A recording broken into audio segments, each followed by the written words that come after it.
I'm Jocelyn Parker, 30 years old, a software engineer who spent 8 years bankrolling my family.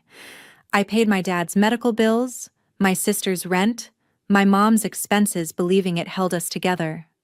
But my parents always favored my sister, showering her with cash and gifts while I got nothing but demands. I swallowed it, thinking that's what family does. Then one Sunday dinner at our home in Savannah changed it all. Mid-meal, my parents stared me down and said, "You're not part of this family." Their words stung like a slap. They called my sacrifices control, my help a show-off. I gripped my glass, forced a nod, and said, "Understood." Weeks later, they flooded my phone begging for money. I replied, "I'm not part of the family, remember." That was the moment I took back my life. How did I go from family ATM to cutting them off? Stick around to find out. If you've ever felt used by those you love, drop a comment, smash that like button, and subscribe to see how I found my freedom. Everything started when I was a teenager in Savannah. My older sister, Dana Parker, was the center of our family's universe. 3 years my senior, she basked in the glow of my parents' Nancy Parker and Edward Parker undying favoritism. I was the invisible one, always measured against Dana's charm and never quite enough. Their love for her wasn't just words. It showed in every action, every choice.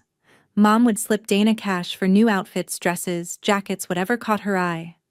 Dad surprised her with a sleek phone for her 18th birthday, while I made do with a cracked second-hand one.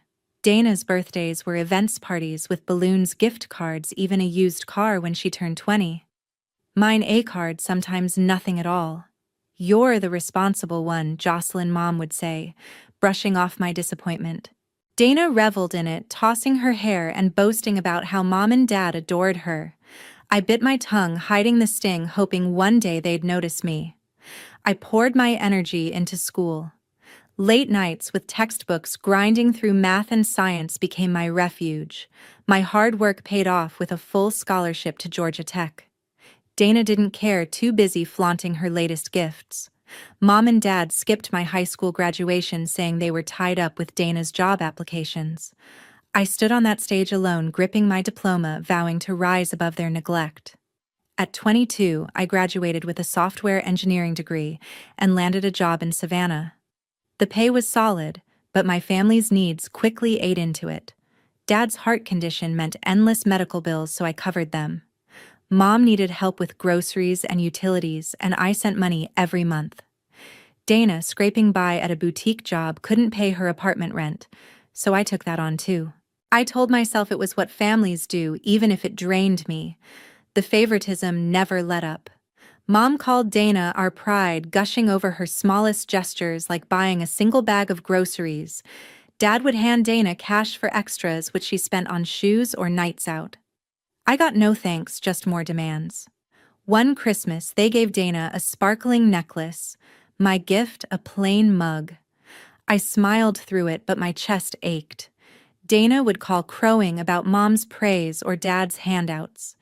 "They know I'm special." She'd laugh. I'd hang up, staring at my laptop, wondering why my efforts were invisible. The comparisons cut deepest. "Why aren't you more like Dana?" Mom would snap when I questioned sending more money. Dad stayed silent, his quiet agreement sharper than her words. I started tracking my sacrifices, not out of spite, but to remind myself I was doing something. 8 years of giving, of putting them first, and I was still the outsider. I wasn't their daughter. I was their safety net. By my late 20s, I was worn thin. My best friend, Kristen Shaw, saw it. "They're using you," she'd say over coffee. I'd nod, but I wasn't ready to admit it. I kept giving, clinging to the hope that my sacrifices would earn their love. I'd work late coding until my eyes burned, believing I could fix our family. I was wrong, but I didn't see it yet. Last fall, I decided to host a Sunday dinner at home. I wanted to bridge the gap with my family, to create a moment where we could feel like one unit again. For weeks, I planned every detail, determined to make it perfect. I spent hours in the kitchen preparing roast beef, mashed potatoes, and a warm apple pie, sinking $200 into ingredients and decorations. I set up the dining room in our Savannah home, arranging candles and a crisp tablecloth, hoping the warmth would soften years of distance. My best friend Kristen Shaw came over early to help. She chopped vegetables and stirred gravy, her laughter filling the kitchen. But as we worked, she noticed Mom's clipped tone when I called to confirm the time. "Nancy seems off," Kristen whispered, her brow furrowed. I brushed it off, blaming Mom's usual stress, but a knot formed in my stomach. I wanted this night to work to prove I could bring us together. When the family arrived, the mood started light. Dana, my sister, breezed in, tossing her purse on the couch and complimenting the food's aroma. Dad nodded approvingly as he took his seat, and Mom even smiled briefly when I passed the roast beef. "This looks good, Jocelyn," she said, her voice softer than usual. For a moment, I let myself hope. We sat around the table, passing dishes, the clink of forks mixing with small talk about the weather and Dana's latest shopping trip. Then Mom's tone shifted. As I refilled her glass, she leaned back and said, "So Jocelyn's still throwing your money around at that tech job." Her words carried an edge, sharp and sudden. I paused, caught off guard, and forced a laugh. "Just doing my part, Mom," I replied, keeping my voice steady. But she didn't stop. "You act like you're better than us, always paying for things," she added, her eyes narrowing. The table went quiet. I glanced at Dad, hoping he'd step in, but he stared at his plate, cutting his meat in silence. Dana smirked, swirling her wine. "Yeah, Jocelyn, you don't have to show off," she said, her laugh light but cutting. My face burned, but I bit my tongue, not wanting to ruin the night. Kristen jumped in, trying to shift the mood. "Hey, this pie is amazing. Did you make it from scratch?" she asked, her voice bright. I shot her a grateful look, but Mom ignored her, turning to Dana. "You're so good at hosting, Dana. You should have done this," she said, her praise pointed. Dana grinned, soaking it up while I gripped my fork tighter. The jabs kept coming. Mom criticized my fancy job, saying I spent too much time working and not enough with family. "You're always so busy, Jocelyn. No wonder we barely see you," she said, her voice dripping with blame. I tried to respond calmly, explaining my long hours, but she cut me off. "Dana makes time for us," she snapped. Dad stayed silent, his eyes fixed on his food as if he could will the tension away. Dana chuckled again, tossing her hair, clearly enjoying the spotlight. Kristen tried again, asking Dad about his old fishing trips, but Mom steamrolled over her. "You think you're the big provider, don't you?" she said to me, her tone venomous. "We don't need your charity." My chest tightened. I'd spent years covering their bills, their rent, their groceries, and now it was charity. I forced a smile, but my hands shook under the table. Dana sipped her wine, smirking as if this was all a game. Kristen touched my arm, her eyes worried, but I shook my head slightly, signaling her to stay out of it. By the time we reached dessert, the air was thick with tension. I served the apple pie, hoping to salvage the night, but Mom's words echoed in my head. I felt like an outsider in my own home. My efforts mocked, my sacrifices twisted into something ugly. Disappointment sank into me, heavy and cold. I looked around the table, Dad avoiding my gaze, Dana basking in Mom's favor, Kristen watching me with concern, and realized this dinner wasn't bringing us closer. It was tearing me apart. In the middle of dessert, my mother locked eyes with me. The apple pie sat untouched on my plate, the dining room heavy with silence after Nancy's earlier jabs. I braced myself, sensing something worse was coming. Nancy leaned forward, her voice low and sharp. "Jocelyn, you're not part of this family," she said, each word slicing through the air. Edward, sitting beside her, nodded slowly, his face hard. "You think you can control us with your money?" he added, his tone colder than I'd ever heard. My heart stopped. The room spun, their accusation hitting like a tidal wave.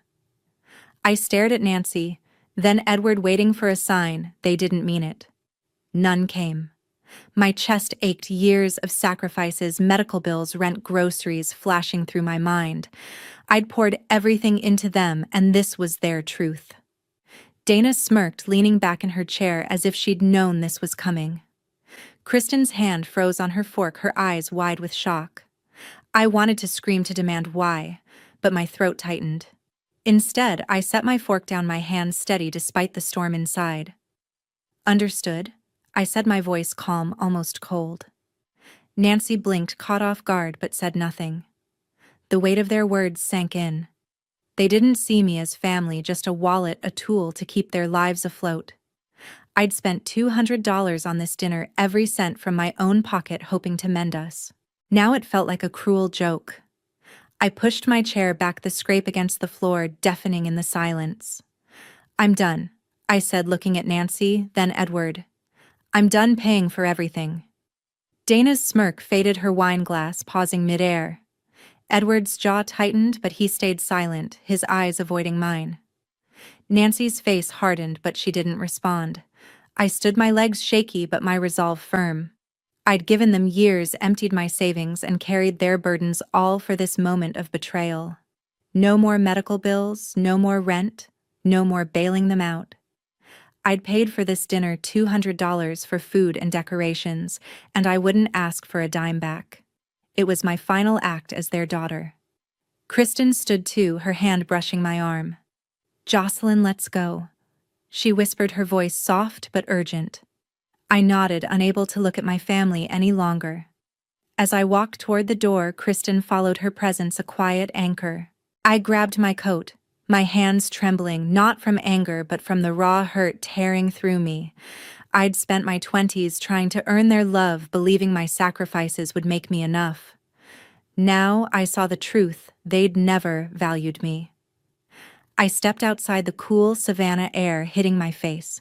Kristen pulled me into a hug, her arms tight.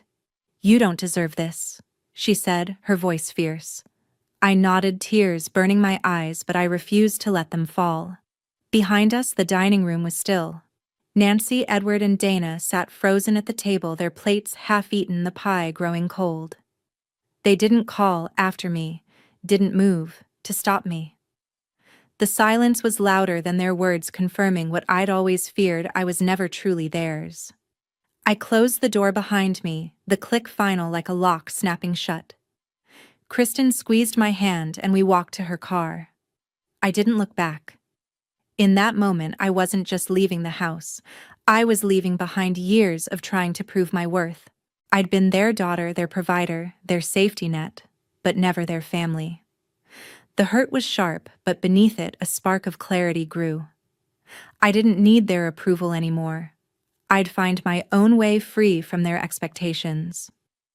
Kristen drove us away, the lights of my home fading in the rearview mirror. I took a deep breath, the weight of their words still heavy, but my decision was made. A week later, I saw their posts on social media. My phone buzzed relentlessly, each alert a new jab. Nancy had posted on Facebook, her words sharp and public. Jocelyn walked out on her family, too selfish to care. Edward's status was subtler, but no less cutting, hinting at my disloyalty without saying my name. Dana took to Twitter, her thread vicious, branding me as ungrateful and cold, claiming I'd abandoned them after everything they'd given me. Comments from strangers and distant cousins poured in, painting me as the heartless one. I sat in my Savannah apartment, scrolling through their lies, my chest tight with disbelief. They'd erased years of my sacrifices, medical bills, rent, groceries, like they never happened. The betrayal stung worse than I'd expected. After that dinner, I knew they'd lash out, but seeing my name dragged online felt like a public execution. I gripped my phone, tempted to respond, to lay out every dollar I'd spent keeping them afloat. But I stopped. Their words didn't deserve my energy. I closed Twitter, set my phone face down, and let the silence settle. I wasn't their scapegoat anymore. I'd walked away from that role, and I wouldn't let their posts pull me back. 3 weeks later, the calls began. Nancy was first, her voice a mix of urgency and irritation. Jocelyn, Edward's medical bills are piling up. You need to help, she demanded. I stood in my kitchen, staring out the window at the Savannah skyline. I'm not part of the family, remember? I replied, my voice calm but unyielding. She sputtered, launching into a tirade about my selfishness, but I ended the call. My pulse steady. The next evening, Edward called, his tone gruff, asking for money to cover household expenses. "You said I'm not family, so I'm done helping," I said, firmly cutting through his excuses. He went silent, then hung up. Dana called last, her voice whiny, begging for help with her rent. "I'm not your bank anymore, Dana." I told her, my words sharp and final. She tried to argue, but I hung up before she could finish. Kristen was my rock through it all. I invited her over after Nancy's call, needing her perspective. We sat on my couch, the glow of my laptop showing their latest posts. "They're trying to break you," Kristen said, her voice thick with indignation. "You've given them everything and they're twisting it." She squeezed my hand, her eyes fierce. "You're stronger than this, Jocelyn. Don't let them win." Her support was a lifeline, reminding me I wasn't alone. She'd seen me pour my life into my family, and now she was here cheering my decision to stand firm. Each refusal felt like reclaiming a piece of myself. I'd spent years tying my worth to their needs, believing it made me a good daughter. Now I saw the truth. I'd been their crutch, not their family. Saying no wasn't just about money, it was about breaking free. Guilt tugged at me, whispering that I was letting them down, but I pushed it aside. Every call I turned away, every plea I rejected made me feel lighter. I wasn't just setting boundaries, I was building a new foundation, one where I came first. By the 5th week, their social media campaign faltered. Nancy's posts got fewer reactions, Edward's cryptic updates faded, and Dana's threads lost steam. Their narrative was unraveling, and I didn't need to fight to prove them wrong. I started sleeping through the night, my shoulders no longer tense. Kristen noticed the change, grinning when I laughed freely over dinner. "You're you again?" she said, raising her glass. I smiled, feeling the weight of years lifting. For the first time, I wasn't carrying their burdens. The relief was tangible. My headaches eased. My nights were calm, and I stopped bracing for their calls. Their words online still lingered, but they no longer defined me. I was Jocelyn Parker, a software engineer who'd built her own life in Savannah, not their ATM or their villain. I'd drawn a line, and it held strong. Their accusations couldn't touch me anymore. I was free to choose my path, and I chose myself. 6 months later, I and Kristen sat at a bustling Savannah cafe, the hum of conversation blending with the clatter of dishes. She mentioned in passing that she'd heard nothing new about Nancy, Edward, or Dana, no apologies, no attempts to reach out. The silence from them was deafening, a confirmation of the divide I'd drawn. I nodded, unsurprised, and shifted the conversation to my work. My career had become my anchor, a space where I could rebuild without the weight of their expectations. After walking away from that dinner, I'd thrown myself into my job as a software engineer. My company had offered me a lead role on a new project, a chance to oversee a team developing an app for local businesses in Savannah. I'd hesitated at first, unsure if I could handle the responsibility, but the memory of Nancy's words, "You're not part of this family," pushed me forward. I wasn't just proving them wrong, I was proving myself right. I took the role, diving into late-night coding sessions and team meetings, my confidence growing with each milestone we hit. The app launched successfully, earning praise from clients and a promotion to senior engineer. Kristen listened as I shared this, her eyes bright with pride. "You're killing it, Jocelyn," she said, leaning back in her chair. "They don't get to claim any of this." Her words hit deep, reinforcing what I'd been working through with my therapist, Dr. Ellen Gray. I'd started seeing Ellen 2 months after the dinner, needing clarity on the guilt that lingered from cutting ties. In our sessions, she helped me reframe my choice. "You're not abandoning them," Ellen told me, her voice calm but firm. "You're choosing to invest in yourself." Her guidance, paired with Kristen's fierce support, gave me permission to prioritize my own path. My days were now filled with purpose. I mentored junior developers, guiding them through complex code and watching their skills grow. I pitched ideas to our CEO, proposing features that streamlined user experiences. One of my suggestions, a tool for small businesses to track customer data, became a company priority, and I led the team that brought it to life. The work wasn't easy, deadlines loomed and bugs tested my patience.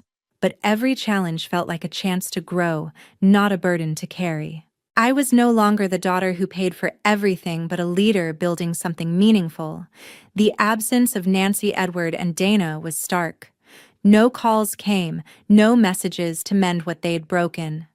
I'd half expected a text from Dana, maybe a grudging apology from Nancy, but their silence spoke volumes. They'd meant what they said. I wasn't their family. At first, that truth cut deep, but now it fueled me. I didn't need their approval to thrive. My office, filled with sticky notes and humming monitors, was my new home. My colleagues respected me not for what I could give, but for what I could do. Ellen helped me see this clearly. In one session, I told her about the promotion, how it felt like a milestone I'd earned alone. "You've built this? Jocelyn," she said, her smile warm. "Your worth isn't tied to them." I carried her words with me, letting them sink in during quiet moments. Kristen echoed this over coffee, her voice fierce. "You're not just surviving, you're shining," she said, raising her cup in a toast. Their support was a lifeline, a reminder that I'd found a new kind of family, one that valued me for me. My career became a canvas for my ambitions. I enrolled in an online course to learn advanced machine learning, spending weekends studying algorithms. I spoke at a local tech conference, my voice steady as I shared our app's impact. The audience's applause felt like a validation I'd never gotten from Nancy or Edward. I was no longer the invisible daughter scrambling to please them. I was Jocelyn Parker, a woman carving her own legacy in Savannah's tech scene. The lack of contact from my family cemented my resolve. They hadn't reached out, not even to fake remorse. Their silence was their choice, just as my career was mine. I'd spent years tethered to their needs, but now I was free to chase my goals. Walking out of the cafe with Kristen, I felt a quiet strength. My life was no longer about proving my worth to them, it was about proving it to myself. My career was my proof, each success a step away from their shadow. A year later, I heard about their struggles. Kristen shared the details over a quiet dinner at my Savannah apartment, her voice steady, as she passed on what she'd learned from old acquaintances. Nancy and Edward had lost their house, unable to keep up with the mortgage debt after I stopped covering their expenses. They'd relocated to a modest rental on the city's edge, their lives a shadow of the comfort they once knew. Dana, who'd leaned on my money to sustain her lavish lifestyle, was now working long hours at a retail store, stocking shelves and ringing up purchases. She'd moved into a cheaper apartment, her days of carefree spending replaced by a grind she'd never anticipated. The news stirred a complex wave of emotions. I imagined Nancy sorting through their belongings, her pride stung, and Edward, once so vocal, now quiet in defeat. Dana, who'd always expected me to bail her out, was learning the weight of independence the hard way. I didn't take pleasure in their fall. There was no victory in watching them falter. But their struggles laid bare a truth I'd come to accept. They'd relied on me to prop up their lives, and without me, their choices caught up with them. Kristen set down her fork, her gaze firm. "You gave them everything, Jocelyn, and they threw it away," she said. "This is on them." Her words anchored me, a reminder that I wasn't responsible for their collapse. Reflecting on that dinner a year ago, I saw how their words, "You're not part of this family," had shifted my world. For years, I'd poured my energy into meeting their demands, believing it proved my worth. Their rejection forced me to confront that lie. I'd walked away not out of spite, but to reclaim my life. Kristen had been there every step, cheering my growth, her loyalty a stark contrast to the family who'd discarded me. Over coffee one evening, she'd said, "You're stronger than they'll ever know." Her faith in me was a gift, a mirror reflecting the resilience I'd built. The lesson was clear, carved from the pain of that night. Family isn't just blood, It's the people who value you who respect your boundaries. I'd let Nancy, Edward, and Dana define me for too long, tying my worth to what I could provide. Cutting them off taught me to stand firm, to see my value beyond their demands. It wasn't easy. Guilt crept in at times, whispering that I'd abandoned them. But each milestone, each day I chose myself, drowned out those doubts. I'd built a life surrounded by people like Kristen, who saw me for who I was, not what I could give. Their consequences were a reflection of their actions. Nancy and Edward's reliance on me had hidden their financial recklessness, leaving them unprepared when I stepped back. Dana's entitlement had shielded her from reality, and now she faced the consequences of her choices. They'd expected me to return to keep carrying their burdens, but I hadn't. Their struggles weren't my failure, they were the result of their refusal to see me as more than a resource. I'd learned to let go, to let them face the life they'd chosen. To everyone who's followed my story, thank you for staying until the end. This journey was about more than a single dinner. It was about finding my strength, setting boundaries, and choosing myself. If this speaks to you, reflect on your own life. Where do you need to draw a line? Your worth isn't in what you give others, it's in who you are. Please share your thoughts below. I'd love to hear how you've faced your own challenges. And if this story moved, you consider subscribing to the channel for more like it. Your support means everything. I stood on my balcony that evening, the Savannah skyline stretching before me. I wasn't the daughter they'd cast aside anymore. I was Jocelyn Parker, whole and free, with a life I'd forged on my own terms. Their struggles were theirs to bear, but my peace was mine to keep, too. Financially useless? Really? I stared at the divorce papers on my desk, my hands trembling with a mixture of anger and disbelief. The words jumped out from Daniel's statement like a slap in the face. Wife has demonstrated consistent financial incompetence and inability to contribute meaningfully to our marriage. My name is Judith, and at 30 years old, I never expected to be labeled financially useless by my husband of 5 years, especially not while I was in the final stages of selling my tech startup in Palo Alto. The irony would have been funny if it wasn't so painful. I glanced through the glass walls of my office, watching Amanda, my secretary, giggling at something on her phone. She'd been acting strange lately, taking longer lunches, making mysterious phone calls, and being oddly interested in our company's acquisition talks. Now, seeing her designer handbag and new shoes, pieces of the puzzle were starting to click into place. The notification that popped up on my laptop brought me back to reality. Another email from our acquisition team. The deal was nearly complete. $800,000 for my software company that specialized in AI-driven market analysis. I'd kept the negotiations quiet, not out of secrecy, but because I'd learned early in my career that success speaks louder than announcements.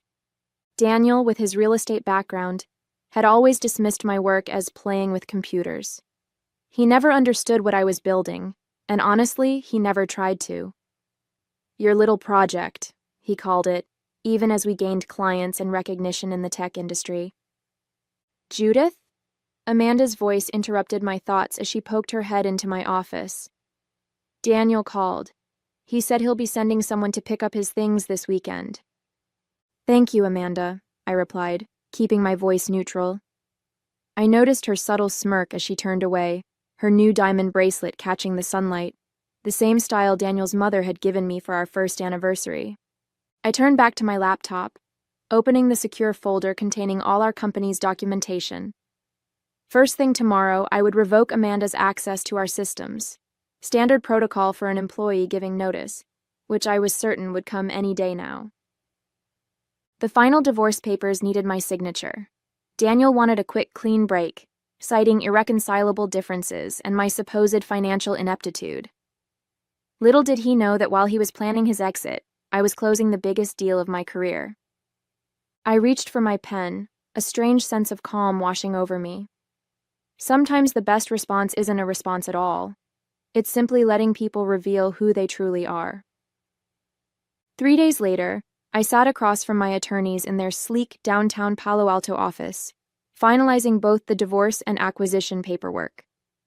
The timing was almost poetic, signing away my failed marriage with one hand and securing my company's future with the other. Ms. Kennedy, you understand that by not contesting the divorce or disclosing the pending sale, Mr. Harrison will have no claim to your business assets? Barbara, my corporate attorney, asked, pushing her glasses up her nose. I nodded, remembering the night 6 months ago when I first suspected something was wrong. Daniel had been working late more often, and Amanda had started asking peculiar questions about our company's valuation methods and investor contacts.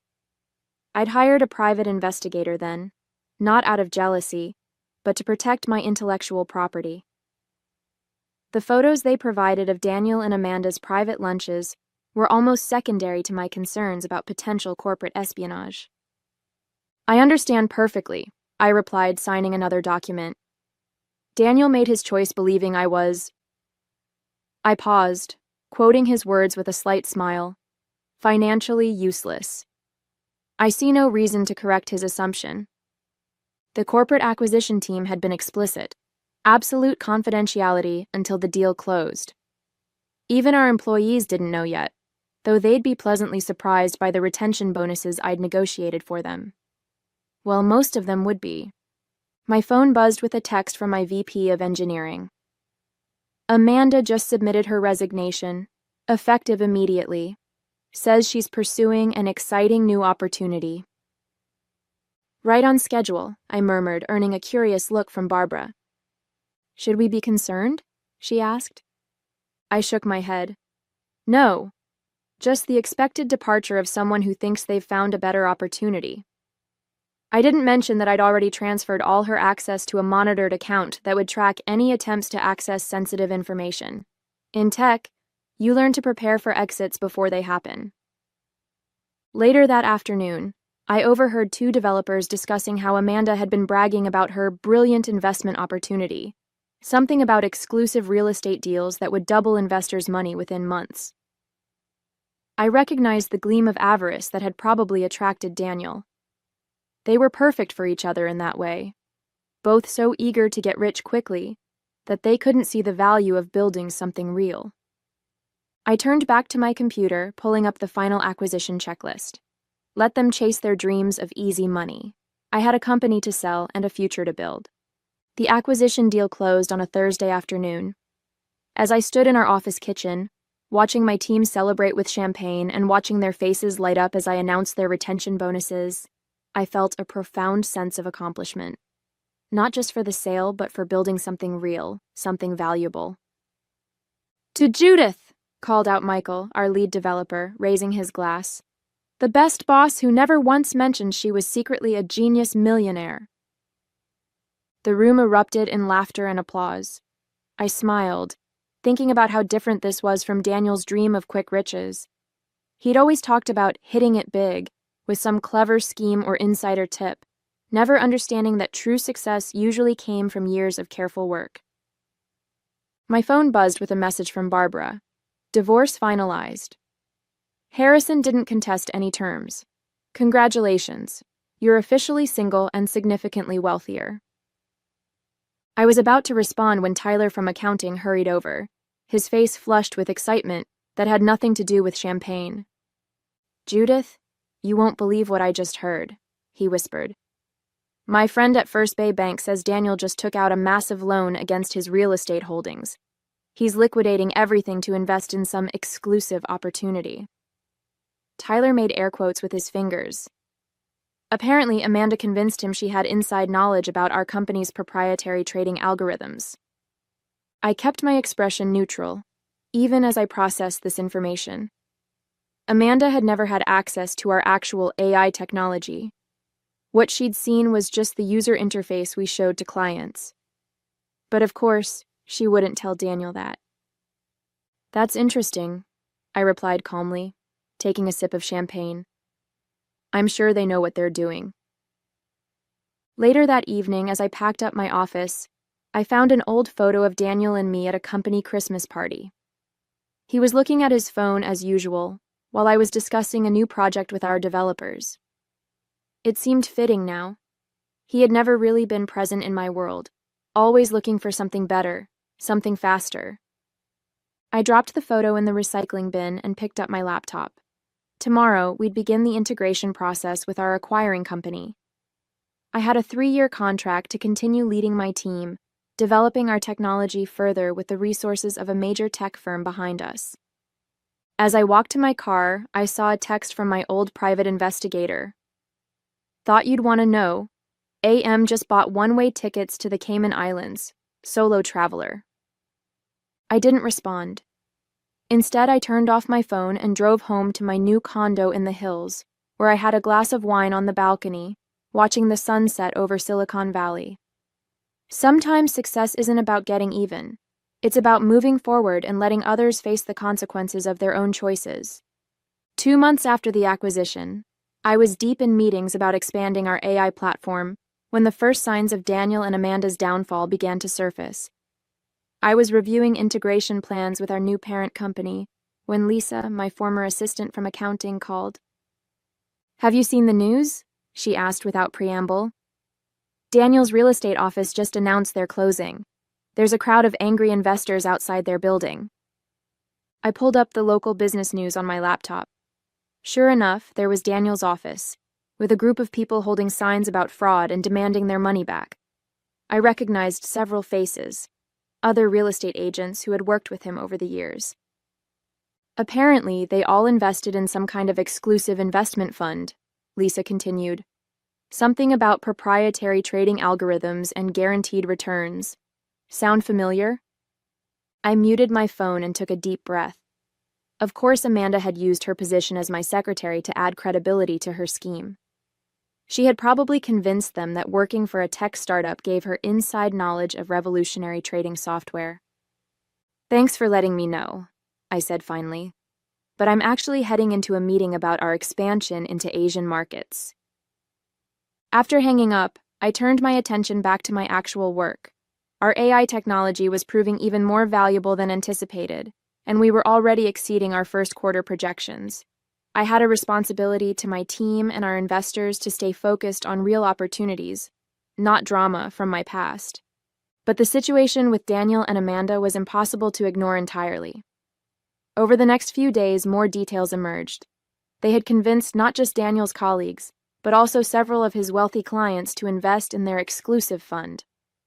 The promise of proprietary trading algorithms, supposedly based on insider knowledge from their connection to my company, had been too tempting to resist.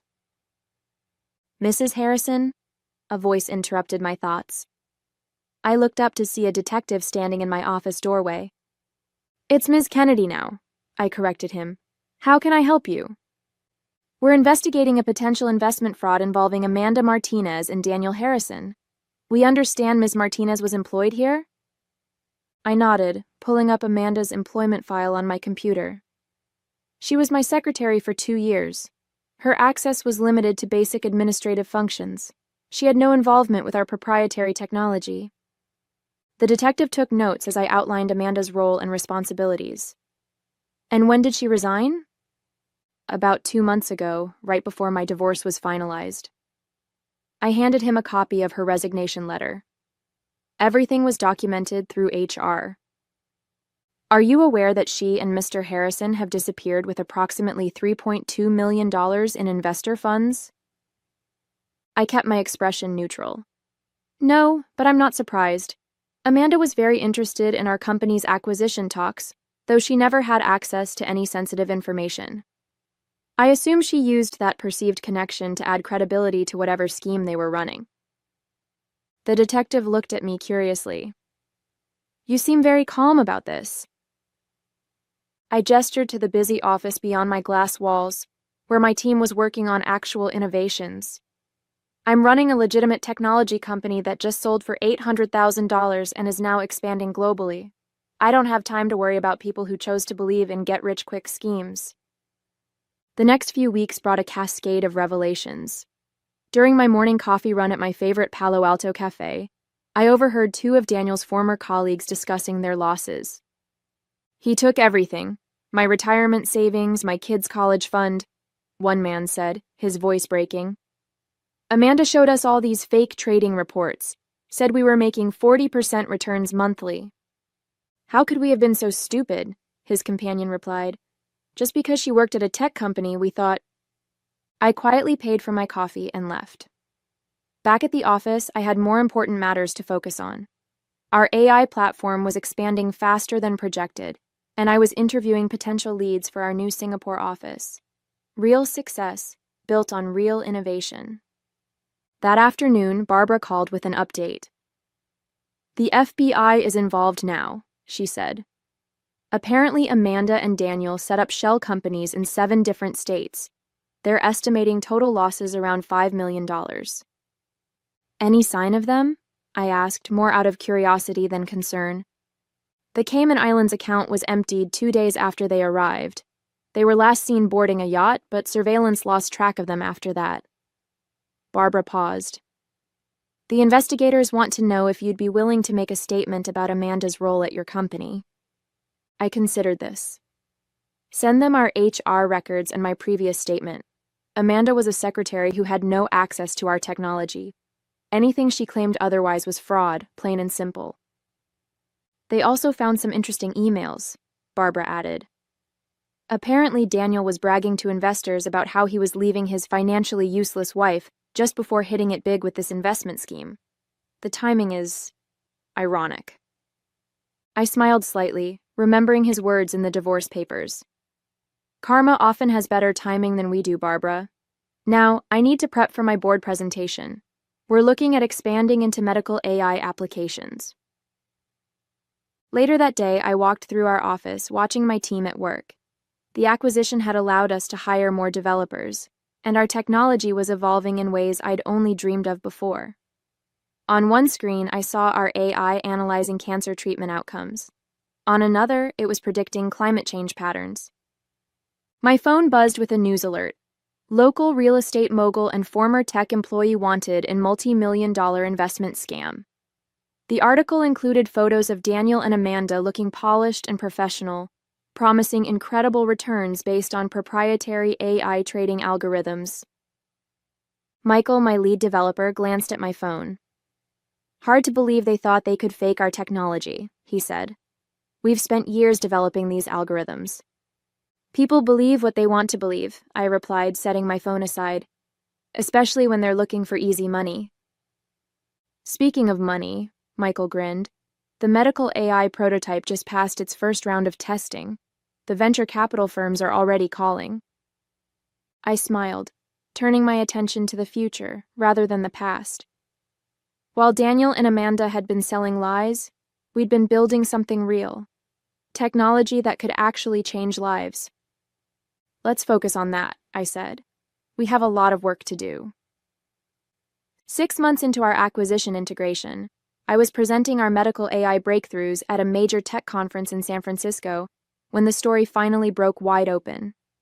The Wall Street Journal had published an extensive expose on Daniel and Amanda's scam, complete with details that even I hadn't known. During a break between sessions, I scrolled through the article on my tablet.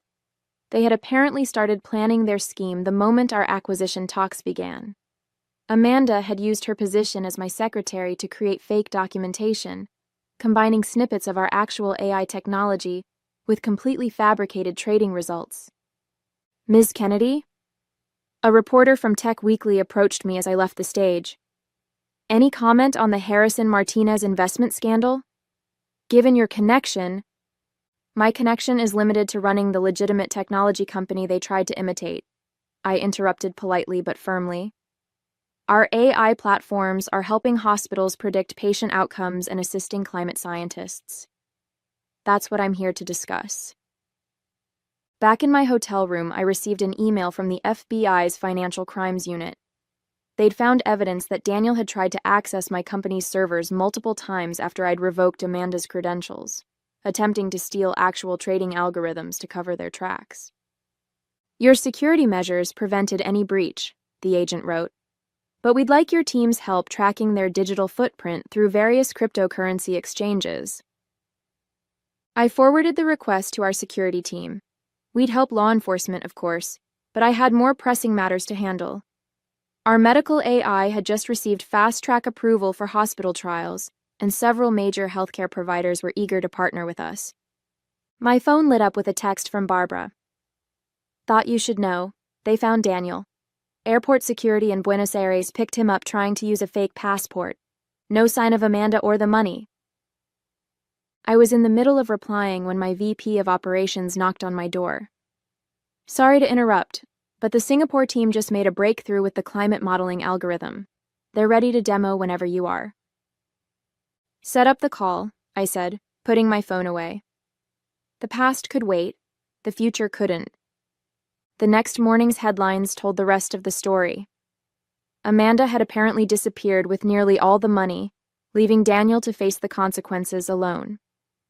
His desperate attempt to flee had failed, and now he was facing extradition and multiple federal charges. During my closing keynote at the conference, I spoke about the importance of ethical innovation and genuine value creation. Without mentioning Daniel or Amanda, I addressed the broader lesson. Real innovation isn't about quick profits or flashy promises, I told the packed auditorium. It's about solving real problems and creating actual value. Success isn't measured in fast money. It's measured in lives improved and problems solved. The irony wasn't lost on anyone when our medical AI platform was awarded Innovation of the Year, the same day Daniel was extradited to face charges. While he had chased empty promises and fake algorithms, we had built something revolutionary. That evening, I received another update from the FBI. They'd frozen several offshore accounts, but most of the investors' money was gone. Amanda remained at large, likely with millions in stolen funds. I closed my laptop and turned my attention to our latest project proposals. Their story was ending, but ours was still being written. 1 year later, I sat in the courtroom watching Daniel's sentencing. He looked older than his 35 years, his former confidence replaced by defeat. The judge was unsparing in her assessment of his crimes.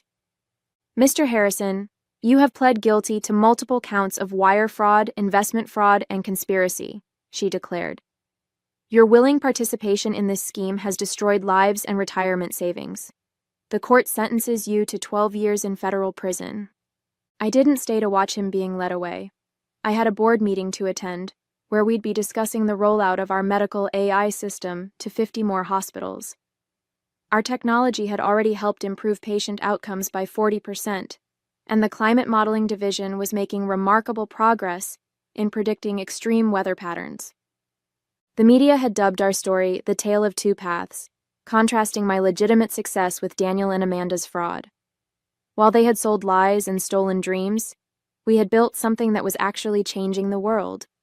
Amanda was still missing, presumably living somewhere with the stolen millions. Interpol had traces of her in Dubai, then Singapore, but the trail had gone cold. Daniel's desperation to find her had only underscored the completeness of her betrayal. As I drove to our Palo Alto headquarters, I thought about how differently things might have turned out if Daniel had actually bothered to understand what I was building, instead of dismissing it as financially useless. But then again, people who chase quick riches rarely recognize real value when they see it. 2 weeks after Daniel's sentencing, I was asked to give the commencement speech at Stanford's School of Engineering. Looking out at the sea of eager faces, I saw the same drive and determination that had pushed me to build something meaningful. Success isn't about finding shortcuts, I told them. It's about creating real value. The world is full of people looking for quick wins and easy money, but true innovation comes from dedication, integrity, and the courage to build something genuine. After the ceremony, a young woman approached me, clutching her diploma. I read about what happened with your ex-husband and former secretary, she said. It must feel satisfying to see them get what they deserved. I thought about this for a moment. Actually, I was too busy building something real to focus on their downfall. They chose their path, just as I chose mine. That evening, I received an email from our Singapore team. Our climate modeling AI had just helped a small island nation successfully evacuate before a devastating typhoon. Thousands of lives had been saved. Meanwhile, another alert popped up. Federal authorities had just seized the last of Daniel's hidden assets, a mere $42,000 in a forgotten account. As I walked through our office, now spanning 3 floors and employing over 200 people, I felt a deep sense of contentment. The company that Daniel had dismissed as my little project was now valued at over $100 million and, more importantly, was making a real difference in the world. Sometimes the best revenge isn't revenge at all.